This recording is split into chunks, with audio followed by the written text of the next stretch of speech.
All right. And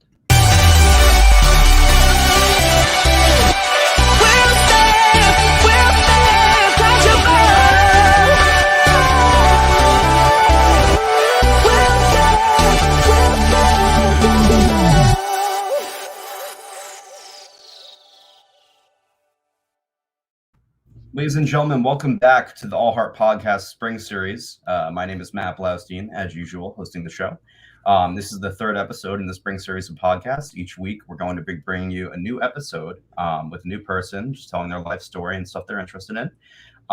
It's going to be weekly from March 6th to May 8th. This is the third episode. It's going to be 9 p.m. Eastern, 8 p.m. Central. Next week, there's going to be a 1-week break, and we're going to be back on April 10th. Right now, I'm introducing you all, Matt Bernstein. So, Matt, do you want to just tell everyone who you are for a quick second? Sure. That's a hard thing to do right now as a 39-year-old. But I am a New Yorker who went to Wisconsin, played football, had a brief, you couldn't even spell brief, how brief my stint was with the Lions. And then I played an arena football league for 1 year, and I was a teacher and a coach, and now I work for the University of Wisconsin, and I'm a father and a husband, and it's been a wild ride. Yeah, I mean, I'm really excited just for you to be able to tell your story today because it's a lot of just interesting stuff. You've done a lot of stuff in your 39 years. I just have to say that you've worked a lot of different positions, and it's just crazy everywhere that you've gone to. So I'll just get right into it. If you want to talk a little about your childhood and upbringing, just when did you first find an interest in football? Man, I don't know. It's funny. I grew up in Edgemont, which you're very familiar with. It is I would say an upper class area.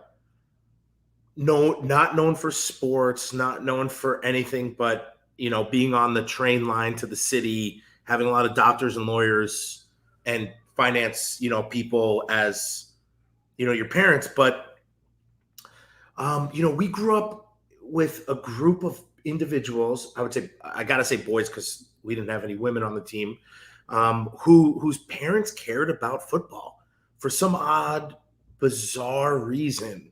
They cared. And when we joined, it was not about being forced into playing football. It's just like, do you want to play? Yes. And then you went onto this team with 5 to 7 dads who really cared about the outcome of games. To me, that's really bizarre because I guess a lot of people your parents love coaching and they thought it was great. These guys didn't love coaching. It was their passion. Like they cared. They yelled at us. They coached hard. This is third grade.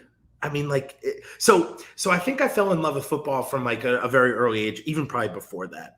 You're watching TV, you're watching all, the NFL, you're watching college. We'd get on the schoolyard and just throw the football around. I remember having catches with my dad when I was a young kid with football. Also baseball. I love basketball. I love playing sports. This was 30 years ago, even more, when you could walk to, the elementary school and play. And your parents said, come back for dinner. So we did a lot of that. And my friends were competitive. We played a lot of sports together. And I think it kind of funneled, I was a big kid. I would say one of my best friends, Caitlin Velez, will say my second grade show and tell was to say I was 100 pounds. So I was like a little fat kid, and what's the best sport to play when you're a bigger person? It's football. So dude, I just dove in, man. You put the helmet on, you put the shoulder pads on, you hit somebody. Even as a third grader, I fell in love, and I have never fallen out of love with it. 100%. Did you have a particular favorite sport, favorite pro team to root for? I mean, dare I say the Jets? I mean, okay. They are my, I loved watching Lawrence Taylor when he was a Giant. So, I was equal opportunity. My dad was a Jets fan from the day, so I kind of fell in line with that. But, I mean, I was a Knicks fan, a Rangers. I mean, these teams get killed every single time they played everybody. So being a sports, watching the NFL didn't matter to me about playing football. Yeah, I totally feel that. I mean, I'm a Packer fan, so growing up in Edgemont, just as well, getting exposed to a lot of the comments of bandwagon or whatever, when just like I had some origins in Wisconsin, which is kind of why I'm out here now. So the constant bandwagon stuff. I was like, yeah, I mean, it's better than rooting for the Giants or the Jets, who seem to be stuck in eternal limbo at the moment. I don't know. I don't want like. Every year, as a Jets fan, there's always next year. It's like the I bars do that have to say, say the Jets are in a better position overall than the Giants. So dude, every year, that's what I say too. Here's the thing. It's like the bars that say tomorrow there will be free beer. And then you show up and guess what? Tomorrow there will be free beer. yep. It's the never ending rat race of tomorrow. It's not today. Yeah. I love the Jets. I can talk as much, crap about them as possible, but that's not what we're here for. Yeah. Well, I mean, that kind of leads into the next question. So, was there ever a moment pre-high school where your parents or a coach, or maybe even yourself, realized your potential and just like continuing on to high school or beyond? That's a good question. And like, okay, so I'll paint a picture. I played on a football team that had between 25 and 27 guys in a class. It's called Class C at the time. Class D was the lowest. There was double A, B, C, and D. I don't think anyone ever came to look at our school, no matter how good we were. And we weren't ever really that good. We were competitive with the teams surrounding us. And then I got on a team as a ninth grader with a bunch of dudes who just cared a lot. As you go up in third grade and fourth grade, you play together, and fifth and sixth plays together. So I never played with the fifth and sixth graders. I never played with the fifth graders as a third grader, but I played with the fourth graders. And then as you move up, and in New York, if you weigh a certain amount, you have to wear an X on your helmet. If you weigh a certain amount, like me, you have to wear 2 X's on your helmet. So fat shaming at an early age. But in football, fat shaming is not really reality. Like, I couldn't be blocked, third, fourth, fifth, or sixth grade. As a seventh grader, we played modified, and I loved it. And then, so Coach Conley, Brian Conley, took me up as a ninth grader. I think he did that to a lot of people to kind of groom them, to mold them into guys that could play as sophomores. I started on the D line. I think I was terrible, but I had like the tenacity and like the fight and the violent nature to play well. I wouldn't say I was good. I was getting creamed, but by the end of the year, there's something like in me happened, and I just was trying to I was playing above my skill level. And then I want to say basketball took me, got my skill level up to my mental. And I went to Kutcher Sports Academy a bunch of years. I played basketball, only basketball. All I did was play basketball. And I think that helped my legs mature, my legs stretch, my jumping, my skill, my fast feet. And Coach Conley, even to this day, he penalized me for going to camp. And I was waking up at 5 o'clock in the morning. But, there's something to be said about how important missing even a couple, weightlifting opportunities were for that guy. Like, he cared that much that he basically punished you. Now, I looked at it as a kid, I was like, oh man, as a ninth grader, this sucks. But realistically, that's what it meant to him. And then eventually we all kind of fell in line and figured it out. And I think I was blessed, lucky, whatever the word is. We had guys when I was a sophomore, 2 guys that I played with, their jerseys are there's only 4 jerseys retired. One's mine, and 2 are these guys that I played with as a sophomore. This guy, Drew Nadler and Peter Coe. Without these dudes, I don't think I would have been anything at all. Drew Nadler was one of the best quarterbacks. And this is how small our team was. He played D-end and was dominant.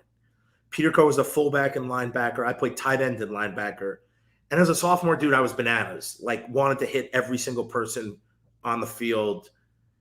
I don't even know. I played like Ray Lewis. I played like Lawrence Taylor. I wanted to be physical. I didn't do anything dirty. But if you ran the ball and I had a clear path to crush you, I was going to hit you as hard as possible. And I think Coach Conley, so to get back to your question, Coach Conley, when he brought me up as a ninth grader, I think, he's like, let me see how this guy matures. And he wouldn't take me out of the defensive front. We played a 5-2, so it was 5 linemen. He wouldn't take me out. The other coach was like, dude, this guy's not doing very well. Coach Conley was like, don't worry about this. Don't worry, I got it. And, he said he moved me. At that point, I was a guard and a defensive lineman to linebacker, middle linebacker. So he switched from a 5-2. And this is some football jargon, but a 5-2 is 5 linemen, 2 linebackers, to a 4-3, 4 linemen, 3 linebackers, and the middle linebacker is the most important dude. And we've never done it, and he put me there as a sophomore. And he said, we're going to live or die by what you can do. And honestly, like, it might have been a rough start. It was a rough start. You're going from the D-line. I'm standing up in a 2-point position. But I think he had this confidence in me. He might never have said it, but he had this confidence in me to do these things that I maybe at the time didn't think I could do. I had 16 touchdowns as a tight end. I mean, I was blowing dudes up on the line. Like, it was awesome. And then Peter Coe ended up getting hurt, never missed a game. That's how cool this dude was. Never missed a game, but he put me at fullback. And he's like, all right, you're going to be this guy. And then, from that point on, like, I was the fullback as a junior. I think I rushed for 1,700 yards, and as a senior, 2,001 yards. And for anyone listening, like, anything over 1,200, 1,500 is a lot of yards, especially, we played 11 games. Yeah. So do the math, and it's almost 200 yards a game. Some games I broke the record. I had 330 yards in a game. Wow. But also built around having dudes who played football and loved football. And we're talking about 25 guys. We found 11 guys, and we won 3 state championships. I was Class C Player of the Year 2 years in a row. So, it's hard. There was a lot of coaches who came. I really give it up to the parents who started at the beginning, believed in their kids, and coached us hard. Not saying like, hey, here's your second place trophy. And I'm all for participation ribbons and medals. Like, don't take this the wrong way. But they didn't accept that. And I don't know, it kind of was always a challenge to do better and do better and do better. And then all of a sudden we won 3 state championships. My brother, who was a year after, they almost went to the finals. So the legacy of Edgemont football was pretty solid for a couple of years, and then it kind of tapered off. And now with the CTE stuff, it's sadly hard to come by a lot of football players in Edgemont anymore. But so long story short, Coach Conley, a bunch of other coaches, Jimmy Clark, I had some friends. I played in a basketball league in Elmsford, like basically pretty rough area. This guy, Coach George, is like, dude, you're good, man. You can come play here. So it's like all these guys and all these coaches somehow, everything kind of came into line. And, and you asked, dude, I had no I didn't know I could do it, right? Like, I had no aspiration. Like, college football, that is so foreign. Coming from New York, what college is around us?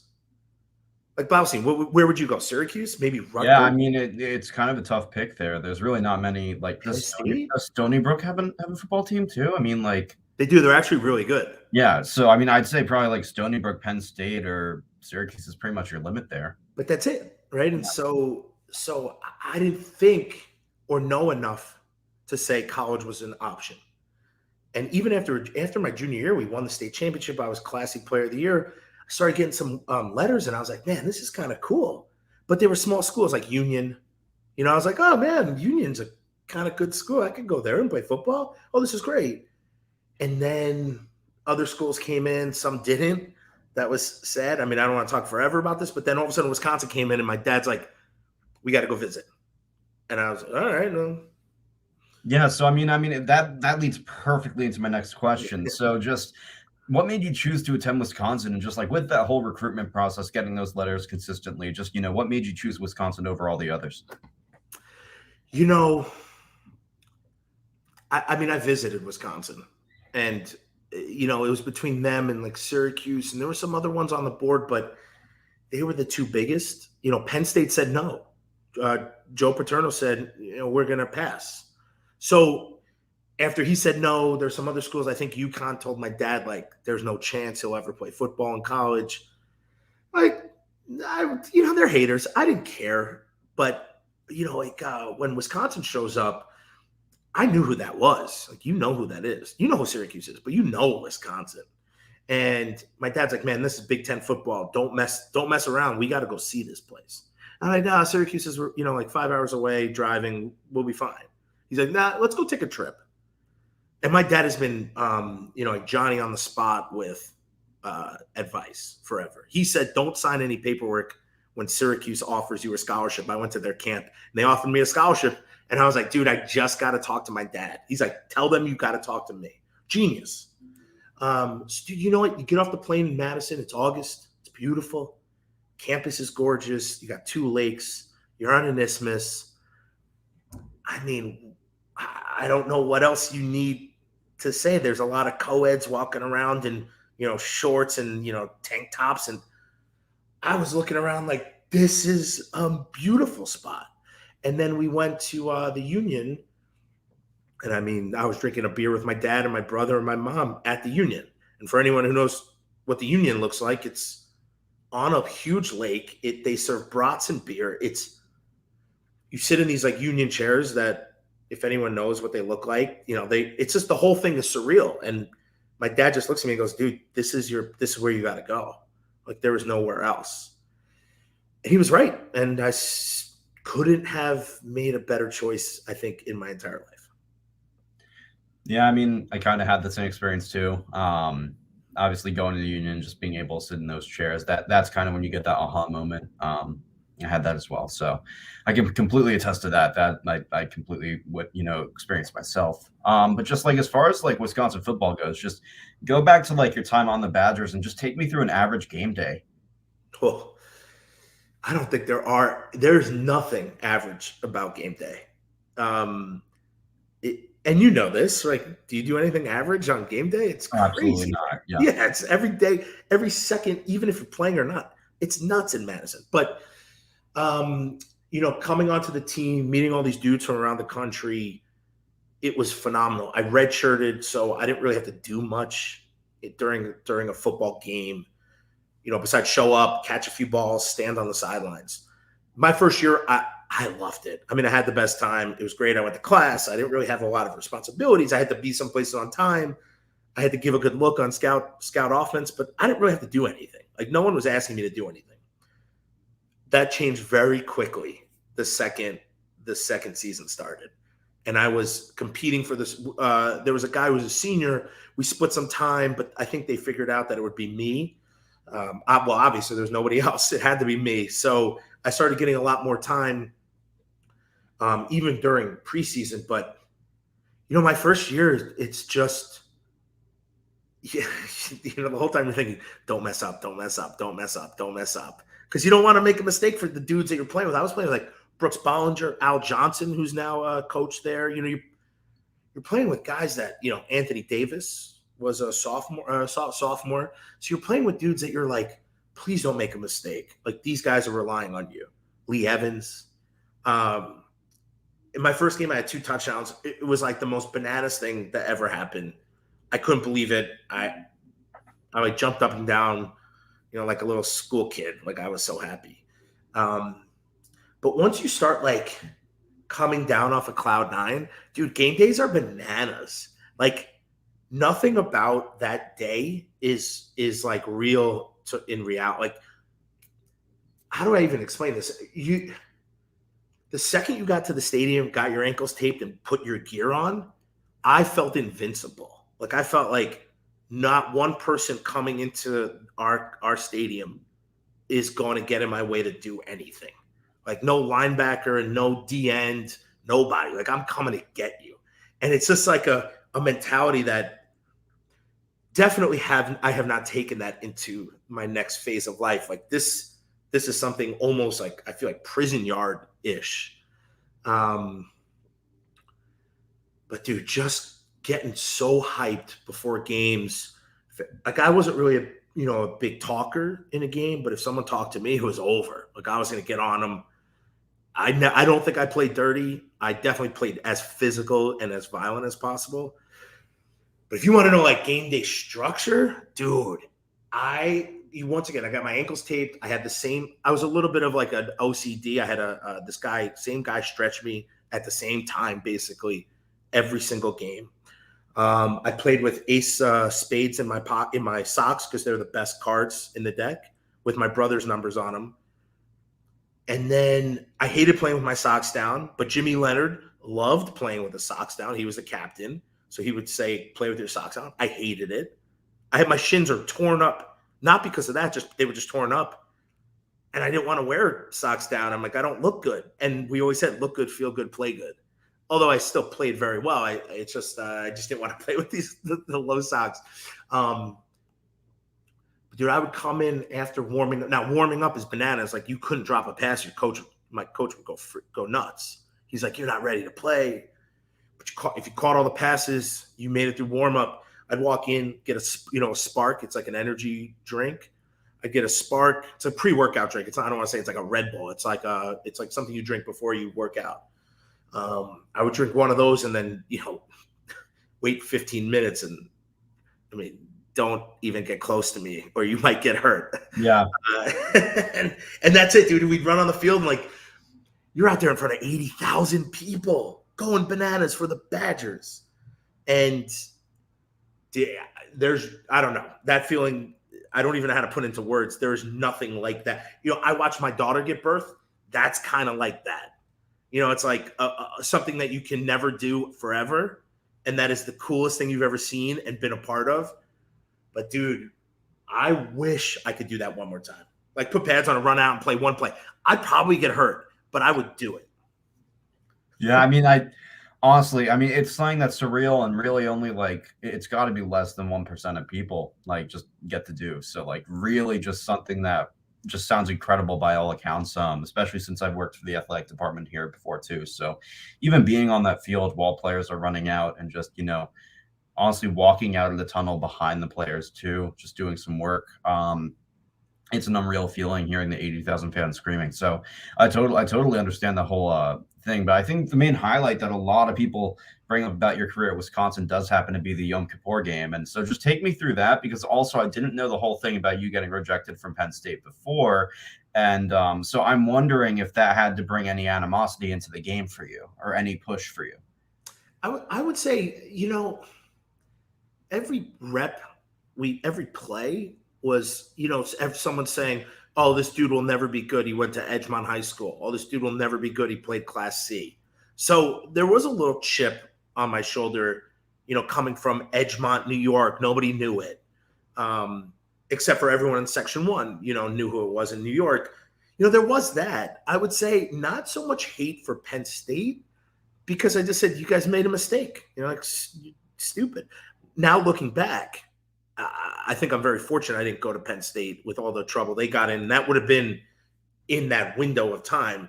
So, who knows? Maybe I could have stopped it. I have no idea. But happy I wasn't part of that nightmare, terrible situation.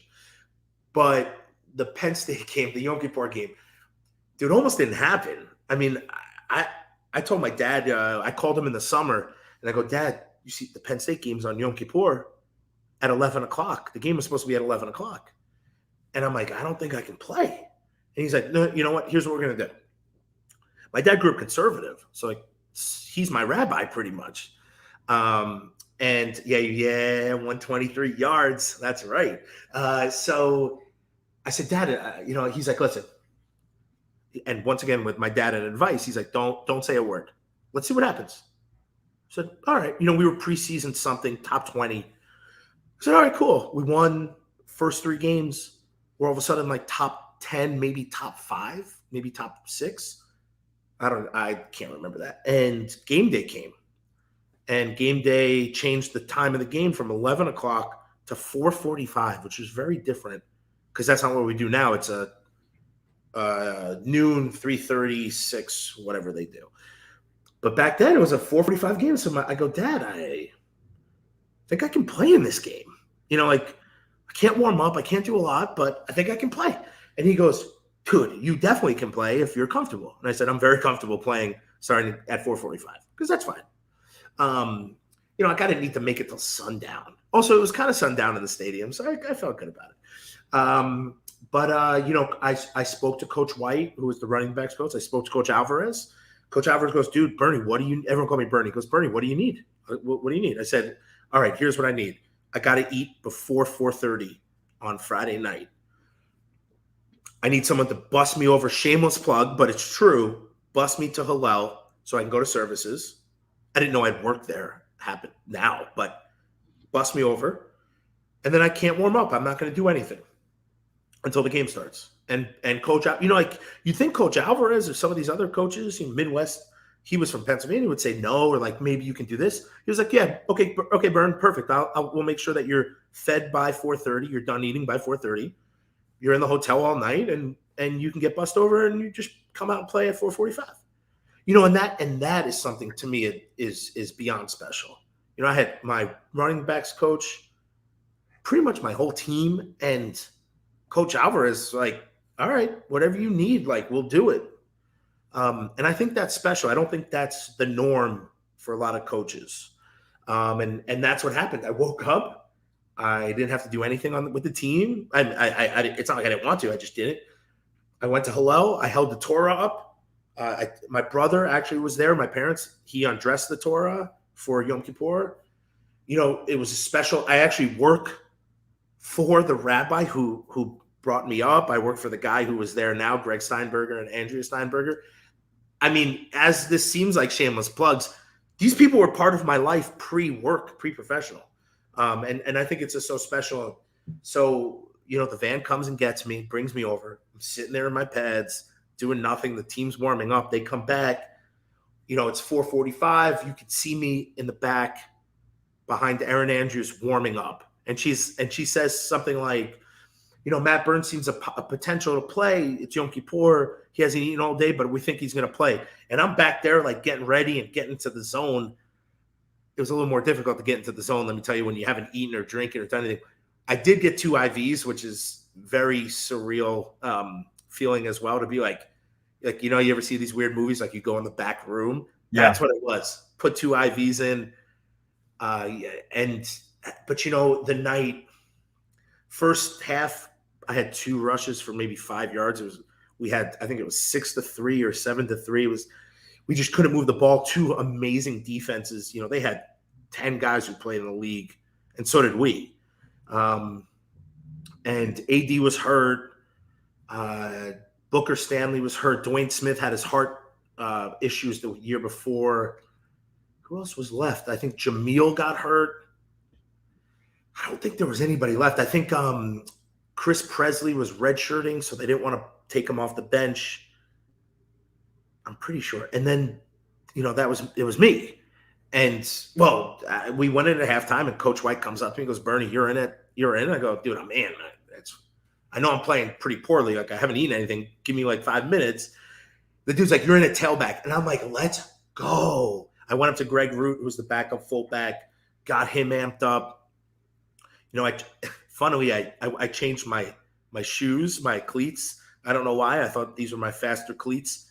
Put those things on, and the rest is kind of in stone. The first play coming out, I think it was Fowler or one of the guys, because it was game day. So you have Herbstreit, Fowler, Erin Andrews. They're like, they might put Bernstein at tailback. That is Bernstein at tailback, and we ran a counter, I think a 27 counter. And before that, before we walked out, Jonathan Klitzkell was our right guard. He goes, Bernie, just follow me, man. Follow me. And he was a bad dude. Nicest guy you'd meet, but a bad dude on the field. I followed him. He crushed some cornerback. We had got like 12, 13 yards right in front of Barry. Barry never smiles. You could see him smile a little bit. Guys were coming off they were getting pumped. And Greg Root played a fantastic game. I got to give it up to the O-line. Those guys, I mean, we had Joe Thomas, Dan Benning, Donovan Raylor. It's like Dominic, that's his brother, but Donovan. All 4 of those guys played in the league. And I had 123 yards. Yep. carrying the ball 25 times and a half to beat Penn State on game day, 16-7 or 16-10 or 16-3, whatever it was, just felt great. I don't know what else to say. Like, it was just the coolest. It was a night game. Like, people were going bananas. My family was there, and just to win as a team. And we always thought that, winning in the Big Ten was a huge accomplishment, which it is. We take it for granted because we expect 10 wins now, but the guys in the locker room, man, it's a huge accomplishment. So, we were pumped. I was pumped that I could do that to help the team. That and birthing a child, although I didn't do it, watching it is probably the coolest moments of my entire life. I mean, yeah, 100%. I mean, that game is still legendary, and not just 2000s Badgers history, but just all around Badgers history. It's one that a lot of people point back to. I guess just going into like the future with that too. So like you said, you were signed to the Lions practice squad. And so at that point, what was your experience there? And then what was your mindset regarding your future in football, pretty much? That's a good question, man. Once again, I didn't think the NFL was a possibility until, my senior year. I went to the combine. I had all the experiences. Surreal. The guy behind me was Reggie Bush in the line for everything we did because it's alphabetical order. So Bernstein, Bush, and then Calhoun was behind him, which is looking back and going, damn, that's Reggie Bush. And then looking back and be like, yo, Calhoun, what's up, man? It's just crazy. I got picked up. I got hurt my senior year, so I was free agent to the Lions, which was all good. I had an experience. I can't say it's great. Going from college, which is like a fraternity of brothers who are just in the same crazy, you're up at 5:00 in the morning, you're working out together, you go to same classes, you go to practice, you eat together, you live together, you do all these things together. And then you go to the NFL and these dudes have families and they live at their houses and you have to do adult things. So it's much different. Locker room isn't, people weren't hanging out there. They were there. And when it was time to go, people left. And that's my experience. Other people had great experiences. They loved playing. And I did not love it. It just wasn't the same as college. And I ended up getting hurt again. And you said, what's my trajectory? I ended up playing 1 year for the Philadelphia Soul, which was John Bon Jovi's team, and Ron Jaworski, who was a Eagle. And honestly, I loved it, but it was a buffer to not figure out my life. It was great. I lived in Philadelphia. I never played one snap. I got paid for 6 months to be a part of the team. They paid for everything, so I just pocketed all this money, and I had a blast. It was like I was on spring break for 6 months of all those winter. It was a lot of fun. I met some really good dudes who I absolutely loved. I had some great experiences. I was the humanitarian award winner in 2007 there. Every time they asked, can somebody do a volunteer work, I always raised my hand. I was like, dude, I would love to. So Bon Jovi sent me to California to do Habitat for Humanity. I met Jimmy Carter. I met a lot of other people. Actually, Barry Pepper was the coolest dude I met.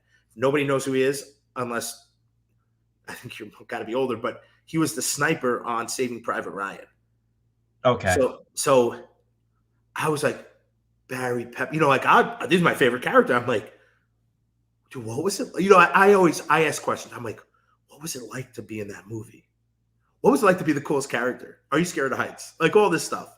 So it was fun to be there and be part of that. And that was a great experience. And I had to actually give a speech in Philly.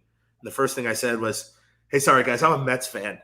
And I can't remember who their shortstop, who was very, very famous for years and years, little dude. Would this be back in 2007, 2008? Yeah. That time? Probably. It's not Jimmy Rollins, right? No, Jimmy Rollins. Actually, that's what I was thinking in my head. Okay. So I met him after, and he's like, dude, you're a Mets fan? I was like, sorry, buddy. What do you want me to do? Because he won the award for every team wins an award. Yeah. At that point, my dad's like, dude, football's ending for you. I'm too stubborn to think that. He's like, dude, football's ending for you. What do you want to do in life? And I was like, man, I don't know. What am I good at? And he's like, you've always enjoyed, working with kids, working with younger people. You were a camp counselor. He's like, what about education? I was like, what about education? I think that's a great idea. So I ended up going back to Mercy in New York. I got my master's, 4.0, actually. It's crazy. I think you should go to college later in life. Because when I was at college, which hopefully you are paying attention and doing, I was there for football. I didn't really want to do all these other things. Now I'm like, feed me information. Like I would love to take classes and do different things and try to learn. But neither here nor there. I'm 39 and my brain can't hold another piece of information. But I got my master's. I worked at Edgemont School District for a while. Then I went to Dobbs Ferry for a year. Then I went back to Edgemont. I thought I had the coolest job. I was a special ed teacher. I worked with students who challenged me every day, and I absolutely enjoyed it. Like I looked at all these kids like, dude, you guys are me when I was a kid. Like I was bananas too. So like I get it. You can't scare me. You can't hurt me. And 6'1", 250, 60 pounds. Yeah. What's a fifth grader going to do? Like I actually, Matt, I'll tell you a funny story. I would go up to some kids who were a little bit, I wouldn't say violent because that's not a good word. No one really in Edgemont's like a violent person. Well, there's some, but not many. But who would flail or would punch you if they thought you were being annoying. And I was like, listen, dude, we got 2 rules. Don't punch me in the goods. The privates, don't do that. And don't punch me in the face. Anywhere else, you're good. Just don't punch me in the head and the privates. And you can do whatever else. You can punch me anywhere else you want because you can't hurt me. And these kids would look at me like I was crazy. And I'd be like, okay, can we get back to work now? And they would. I think there was a mutual respect for, like it wasn't my way or the highway. And I find that to be very helpful in like just life in general. And then I was also coaching high school football and both tracks, winter and spring, which has their own demands. And I was used to a male-dominated world in football, and then coaching high school football. There was no women involved. And then coaching tracks and having throwers who were females was very interesting. Not in any. It's just very different. I didn't, I had to figure out how to interact with them, how to be respectful. When you're around football players, you don't talk the same way you do as you do in like the real world. So it was interesting to find, I guess, my voice and challenge females just as much as I challenge the males, and be respectful and find that they were having a good experience as well.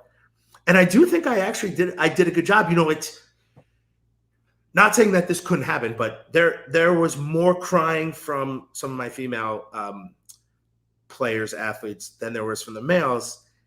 And I would just say at the beginning, I go, listen, here's one rule for everybody. Everybody. You can cry to me one time. I'm cool. But if you have to cry to me 2, 3, 4, or 5 more times, that's fine also. And so, like, I wanted to keep the door open. I wanted to be someone for both male and females, and anyone in between to come and talk to if they needed to. I'm not judging anyone. I was a high school kid who was probably more of a knucklehead than everyone who went to Edgemont High School. I played sports in college. I played in professionally a little bit, so I thought I had some good values to share. But it was awesome. I think I valued that experience working with, the track team. And there are some people on our team, guys and girls, who could pick up a shot put, couldn't throw it past their toes. And, the head coach is like, we should cut them. And I was like, nah, they're going to get better. We can't cut anybody. I'm like, I'll keep them. Don't worry. They'll be fine. And he's like, are you sure? He's like, you got 30 people. I'm like, yeah, I got it. I'm like, I know they came out because they knew they could make the team.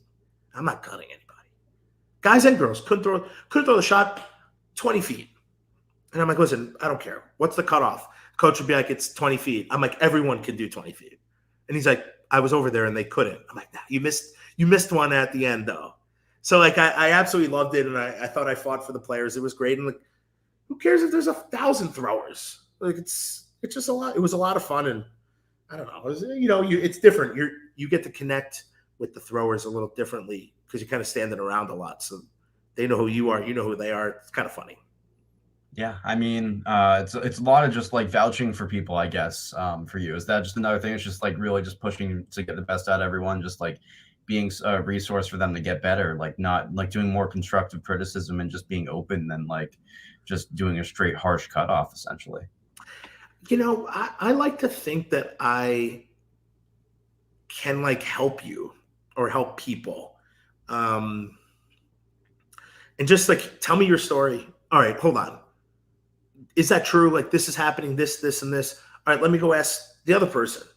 Okay, well, how do you see it? There's always 2, 3, 4 sides to every story. Not saying I don't take anything at face value, but like you got to dig deeper. I ask 1,000 questions because I want to really get to the bottom of like what's bothering you, what's on your mind.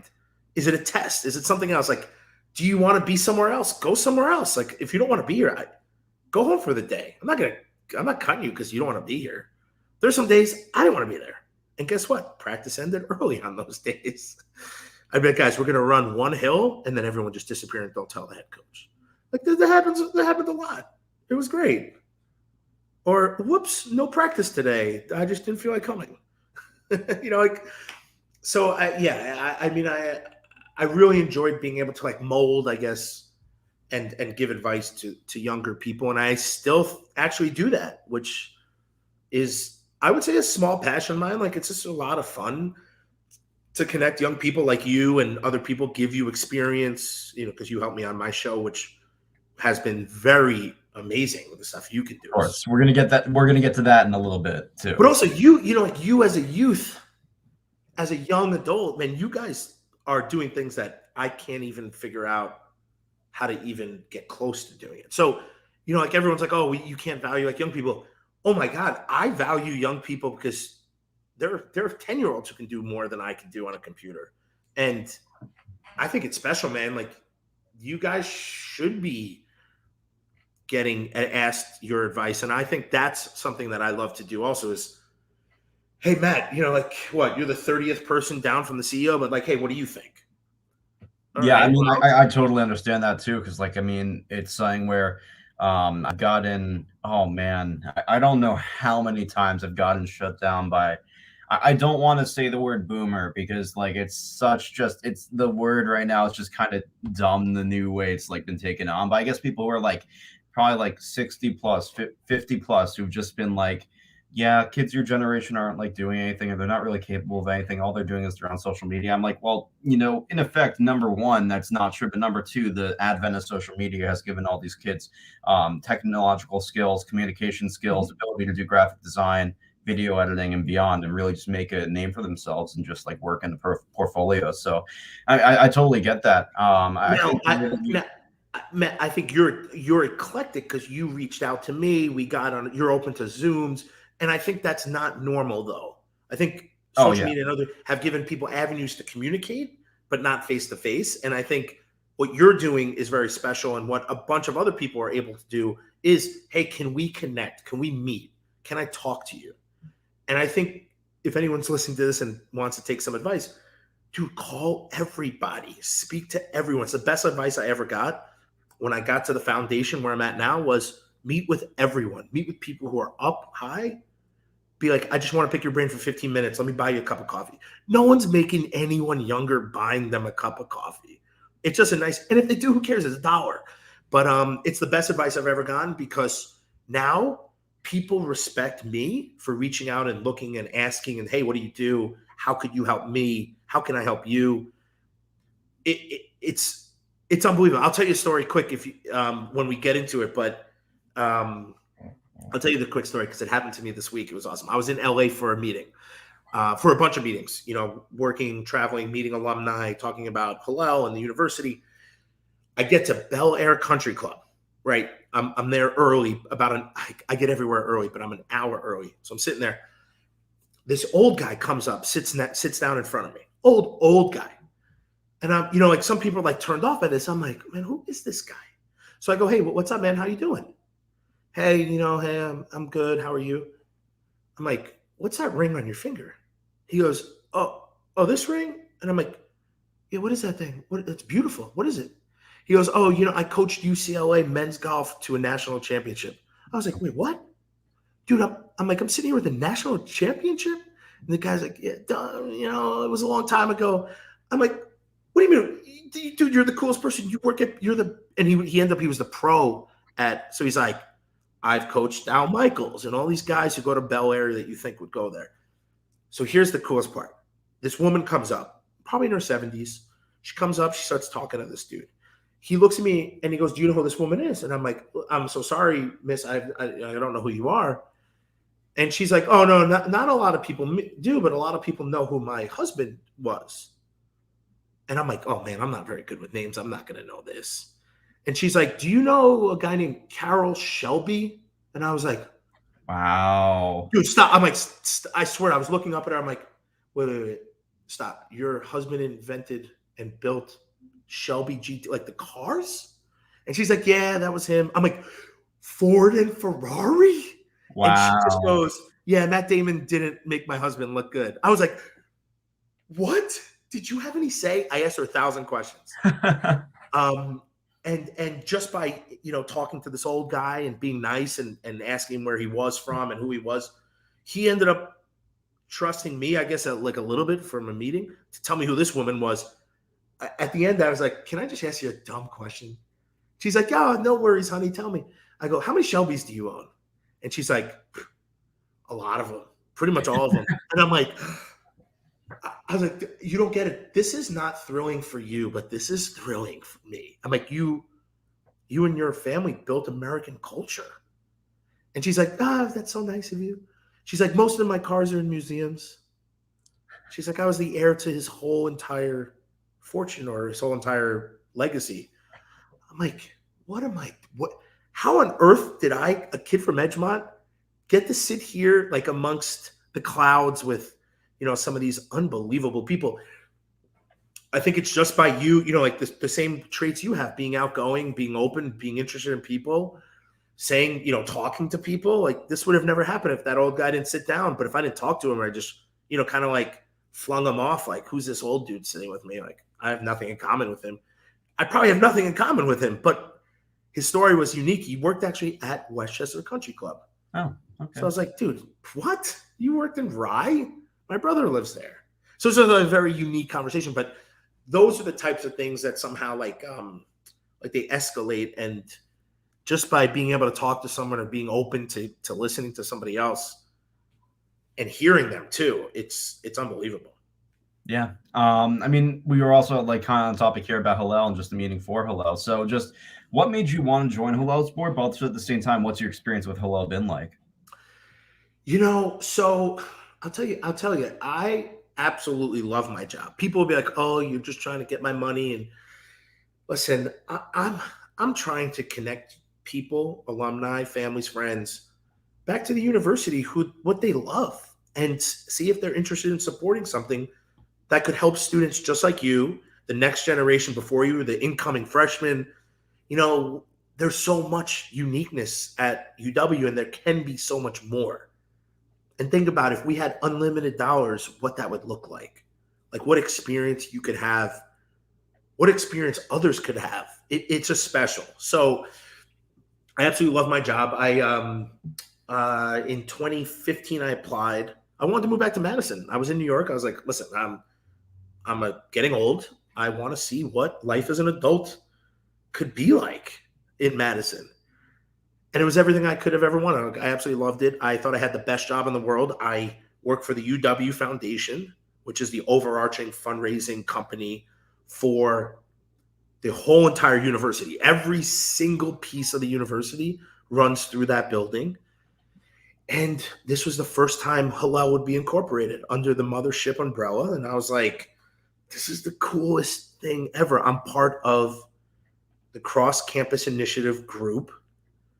I'm sitting in the room with the business school people, the LNS people.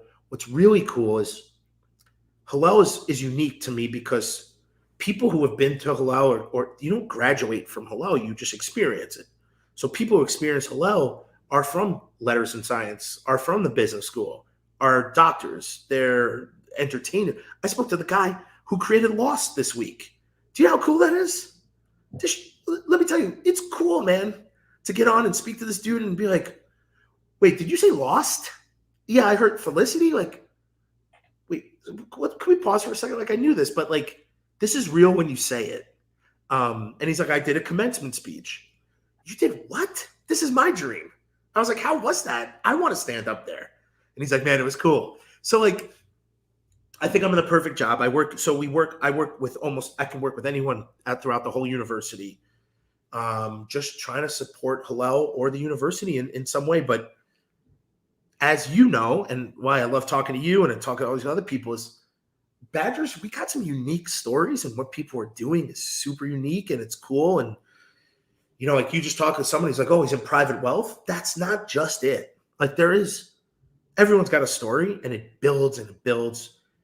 And you're going to find some unique pieces of information that make each person so bizarrely unique. And why Wisconsin? And what'd you do here? Oh, we had the same experience. Oh, but you did this? Wow, what on earth did you do that? You know, I don't know. It's just so fun. And I literally could not. My wife's like, this is the perfect job for you. You just jib jab, you talk, and these dudes love you. You go to bars, you hang out, you go golfing. Like, you do fun things for your job, and you raise money for the university. It's so weird. Like she's like, I could never do this job. I'm like, I absolutely love it. Yeah, I mean, it sounds like an all-around great experience too. I mean, the amount of people you get to connect with, the amount of people you get to just spend time with, learn more stories. It's just got to be a dream essentially for you.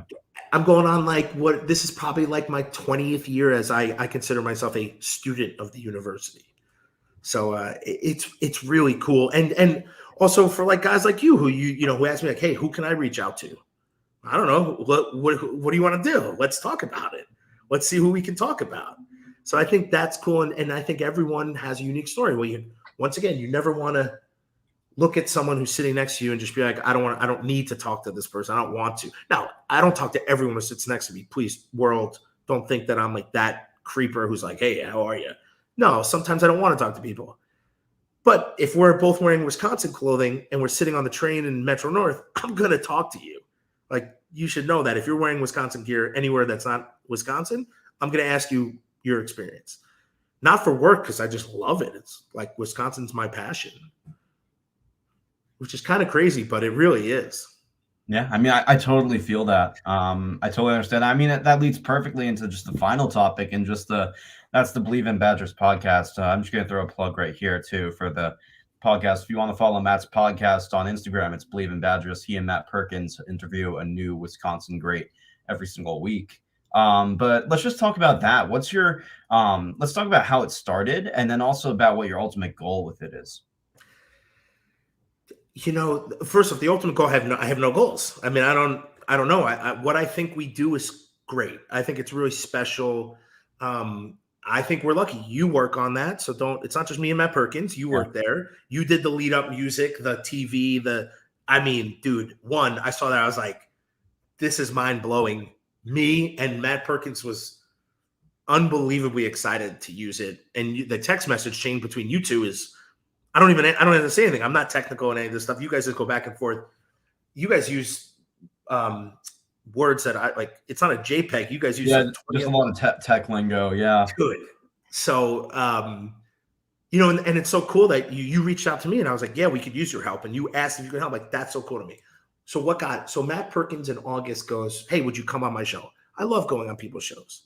Like, I think it's great. I think I have a story to tell and I enjoy it. And I love obviously jib jabbing, and something also, Matt, you should know, and everyone should know, but people love to talk about themselves. So just keep asking them questions. So we went on the show. We had a good one. And he goes, would you be interested in coming on, once a week? We talk Wisconsin football. Can't pay you. And I'm like, yeah, I would love to. I don't care about getting paid. It's great. I think he actually was saying, I'll pay you $10 an episode. I was like, I don't want to declare that on my taxes because you have to get a second, W-2 or whatever. And for $100, I'm like, nah, I'd rather just work for free, to be honest. And he's like, okay, you can work for free. I'm like, okay, I'll work for free. But I don't think it's, that's something I don't think is work. So what I think is unique is we talk football. We do a breakdown of the games. That is not unique. Everyone breaks down Wisconsin football. I am one of a trillion people who sit on the couch and watch the game. Do I have an insight to the team? I don't know. I played, but there's a lot of new things. Coach Chris was there when I was there. Can I see things? For sure. I can definitely. I've watched a lot of film. I see it. What is unique is that Matt Perkins and I started bringing on a guest, an old school ex guy. We brought on Anthony Davis and Taj, I think was our first one. Hawthorne from Connecticut, who I think he was our first guy. He ended up playing on the Raiders. Like he was one of the best nose guards, Wisconsin's ever seen. And it became like we had one guy on 2, 3, 4. And then all of a sudden, and I don't want to downplay anyone who we've had. They've all been very special. But then like Lee Evans wants to come on or we get him on. And then Chris Chambers wants to go. And Matt, you might not know Chris Chambers, but like Chris Chambers might be the best wide receiver to ever play at Wisconsin. Yeah. Maybe Altoon. Everyone can say Altoon, Chris Chambers. You could say Altoon, Lee Evans. Chris Chambers, and Lee Evans. Yeah, that trio right there. You could definitely say that. And I would agree. Those guys. But Chris Chambers, man. And I've never met him. So what we do is we really talk about, like what you asked me pretty much is like, what'd you do growing up? When was football like you knew it was going to, like it was your jam? How'd you get to Wisconsin? Like, what was that road like? And then it just builds. Like, what was your experience like? What were you had the same coach. Like, what was that like? Like, who's this? So I think that's unique. Everyone has a Badger podcast, but who has ex-players who played talking about their experience? Like, a lot of people probably like, oh, that's Bernstein, number 45. He played for the Badgers, played football. But that's it. Like, I would say for a majority of people who are fans know that. Right? Maybe they know New York, let's just say. But you don't know anything else. So I'll tell you real quick. My favorite story is Brooks Bollinger. One of my best buds, best friends, best buds on the team. And we were talking, and I was like, Brooks, so how did you pick Wisconsin? Your dad coached at North Dakota State, North Dakota. He's like, dude, I thought I was going to North Dakota. Like, that was it. I grew up in the locker room there. My dad coaches there. I was there all the time. I go, so what happened? He said he was really into baseball, played in a tournament, 3 or 4 games in a row. His mom picked him up, didn't shower, drove overnight. So think about it. His mom drove overnight with him sleeping in the car to Wisconsin, gets out, walks in the stadium and says, this is where I need to be. And I didn't even know that when I played. I just learned this a couple months ago. Think about what Wisconsin would be like without Brooks Bollinger. To me, I don't know. It's really cool. So I love it. Some of these dudes are like some of my best friends. Some guys like Chris Chambers I've never met. Matt Perkins and I are hoping to get some big studs on the, like if I had to, Altoon would probably he's my dad's favorite player. I would love to get him, Coach Alvarez. I would love to get Aaron Gibson. Like there are some, those are old timers who I always heard of and like, wow, these guys are the best. There are so many. I would love to get Melvin Gordon. I'd love to, but we're hoping to get some guys on the team to come on only for like 15, 20 minutes.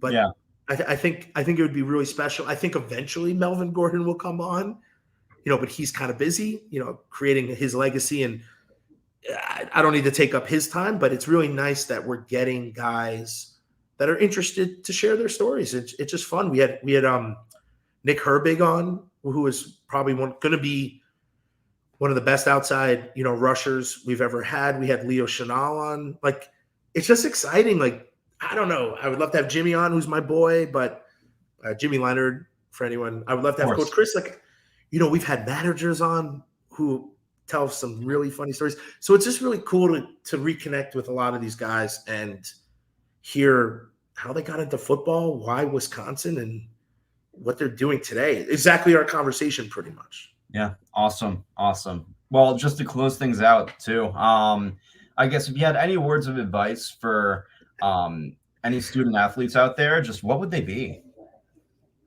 Do I have too many? I have too many.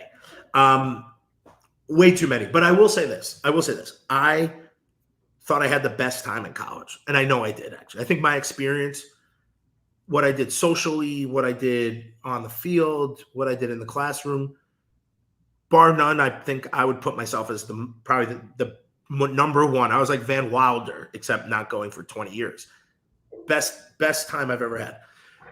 If I could go back and give myself, I would say, dude, relish in the moment. When you're in the stadium, look up. Just enjoy like those views. And I did that, but not enough. Like the game wraps you up and you're caught in that cyclone, but you could just take a second and be like, man, just remember this. Look at this. Like this Camp Randall, like these people came to watch you and your team play. Maybe walk out of the tunnel slower, jog out slower, and just feel the band and, maybe go high five some people who like you don't know. So I don't know. I'd say like relish those moments. And then I would say try something you're uncomfortable with. I took all history classes. I was extremely comfortable with that. I loved history. Dude, I hated math. I should have pushed myself. Take a business class. Take some sociology. I don't know. Take something crazy. But I did it. And I'm not upset about it. It got me to here, and I absolutely love what I'm doing. But is there something else I don't know about? Like I would have said, just go out there and try a few things and see what you like. You can narrow it down after that. But really attempt to try something else. But awesome. I would also say, Matt, if you're going to graduate soon, dude, take every advantage to having fun. Awesome. Because as an adult, you're an adult. That's all I have a kid now. Like, it took me an hour to cook her dinner and her lunches for the week for daycare. I could have been watching basketball, drinking a beer. So your life completely changes. I couldn't be happier. But while you're young and free and not a lot of strings, dude, just enjoy. Enjoy. Awesome. Thank you so much, Matt. I really appreciate it. Thank you so much for coming on the show. Thank you. Like, once again, it was a great interview. I'm really happy that you came on here and just like to learn more about you and just your background. Dude, thank you. Listen, I'm happy to do it. And I'm happy that what you've created for us on the Believe in Badgers podcast is dope, man. So keep doing what you're doing. And don't listen to those boomers. Thank you. I appreciate it. Well, if you want to follow Matt's podcast Instagram, it's Believe in Badgers. What day a week do you guys usually post the podcast? We usually post on Mondays. Awesome. So it'll be Mondays. Definitely keep a lookout for that. It's a great show. I've seen a bunch of them. Great interview process. Both you and other Matt Perkins, do a great job on there. Who's your next guest? If you give us a sneak peek. It's hard because we've interviewed a ton of people, and we have, like we're per files, week. Or yeah. I know one of my friends is coming on. Well, if you want to listen to one, but if you have to know that there'll be 40 something bleeps. Dante Sanders is special, man. He's special. He came from Cleveland, and like not a nice area at all, and played football, and just got to Wisconsin. And I think his whole entire story is extremely special. But I would say I think Greg Root is coming up, who was the backup fullback, who's another special guy. So it's just, it's just really fun to like reconnect. Like Greg Root introduced me to my wife. So that's how special like our bond is. But we have a lot of guys who we're like getting in with. We're trying to get the head weight training coach, the who's the other person? The nutritionist. Like I'm pumped for these conversations because they had a nutritionist, like didn't really do anything that like that I can remember. So I would love to hear how they're training differently, how they're eating differently, what they're doing. For us, it was train your butt off. I caught myself, and then go to Wando's and drink a fishbowl. It's really probably not what you should be doing. Yep. But we were a lot of work hard, play hard. But we have some interesting people coming up. We're working on getting, David Gilreath said he'll come on. There's just guys who we're just excited to potentially get on, and I'm hoping Aaron Gibson is one of them. Awesome. Well, for all the viewers out there, absolutely catch it on Monday. But that's going to be all for this episode of the Allheart Podcast. I'm Matt Blaustein. Thank you again, Matt, for coming on. I really appreciate it. And I'll see you in 2 weeks for viewers. Next episode is going to be April 10th. The guest I will name shortly on social media. But as of now, this has been the Allheart Podcast. Have a great night, everyone.